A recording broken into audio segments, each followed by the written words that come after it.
If you want to find the secrets of the universe, think in terms of energy, frequency, and vibration. I don't care that they stole my idea. I care that they don't have any of their own. Of all things, I liked books best. The day science begins to study non-physical phenomena, it will make more progress in 1 decade than in all the previous centuries of its existence. The scientists of today think deeply instead of clearly. One must be sane to think clearly, but one can think deeply and be quite insane. Be alone, that is the secret of invention.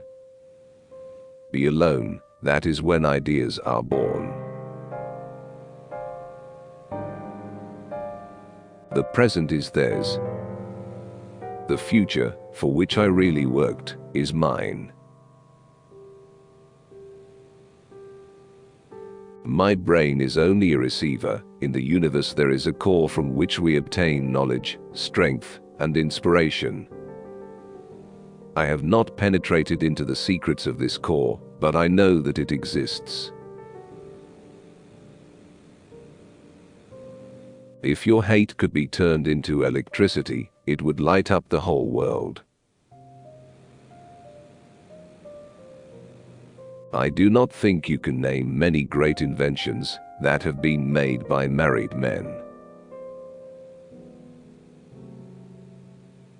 Everyone should consider his body as a priceless gift from one whom he loves above all.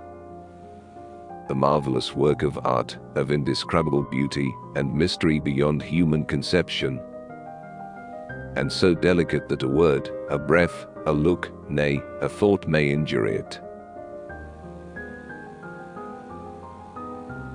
I do not think there is any thrill that can go through the human heart like that felt by the inventor as he sees some creation of the brain unfolding to success.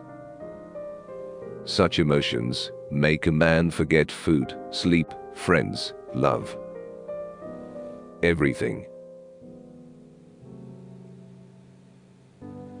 One must be sane to think clearly, but one can think deeply and be quite insane.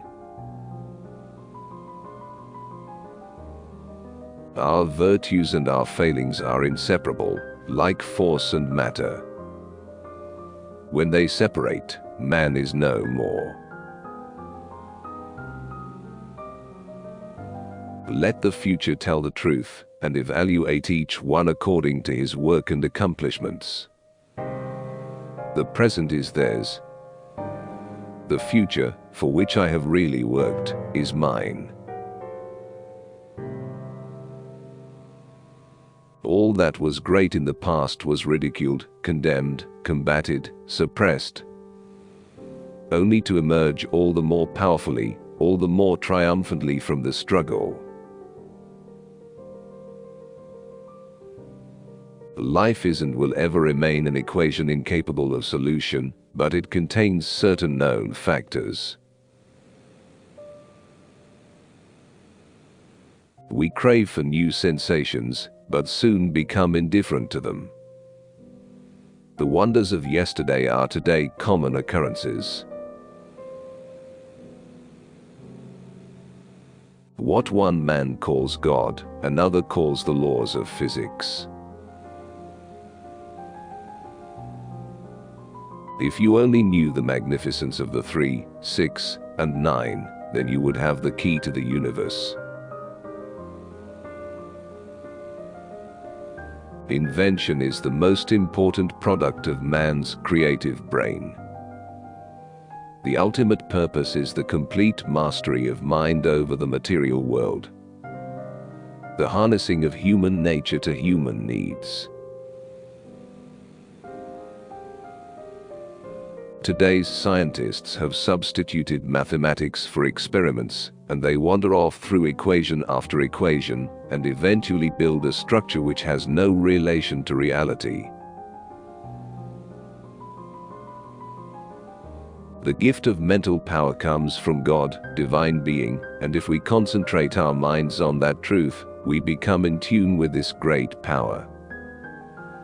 My mother had taught me to seek all truth in the Bible. The individual is ephemeral, races and nations come and pass away, but man remains. You may live to see man-made horrors beyond your comprehension. But instinct is something which transcends knowledge. We have, undoubtedly, certain finer fibers that enable us to perceive truths, when logical deduction, or any other willful effort of the brain, is futile. It's not the love you make. It's the love you give. Most persons are so absorbed in the contemplation of the outside world that they are wholly oblivious to what is passing on within themselves. Every living being is an engine geared to the wheelwork of the universe. Though seemingly affected only by its immediate surrounding, the sphere of external influence extends to infinite distance. My method is different. I do not rush into actual work. When I get an idea, I start at once building it up in my imagination. I change the construction, make improvements, and operate the device entirely in my mind. Progress along such lines will be impossible while nations persist in the savage practice of killing each other off. I inherited from my father an erudite man who labored hard for peace, an ineradicable hatred of war. Most certainly, some planets are not inhabited, but others are. And among these, there must exist life under all conditions and phases of development. Inventors don't have time for married life. So astounding are the facts in this connection that it would seem as though the Creator himself had electrically designed this planet. Peace can only come as a natural consequence of universal enlightenment and merging of races, and we are still far from this blissful realization. Great moments are born great opportunity. There is scarcely a subject that cannot be mathematically treated and the effects calculated or the results determined beforehand from the available theoretical and practical data. As I review the events of my past life, I realize how subtle are the influences that shape our destinies. The progressive development of man is vitally dependent on invention. It is the most important product of his creative brain. We are all one. Only egos, beliefs, and fears separate us. When natural inclination develops into a passionate desire, one advances towards his goal in 7-league boots.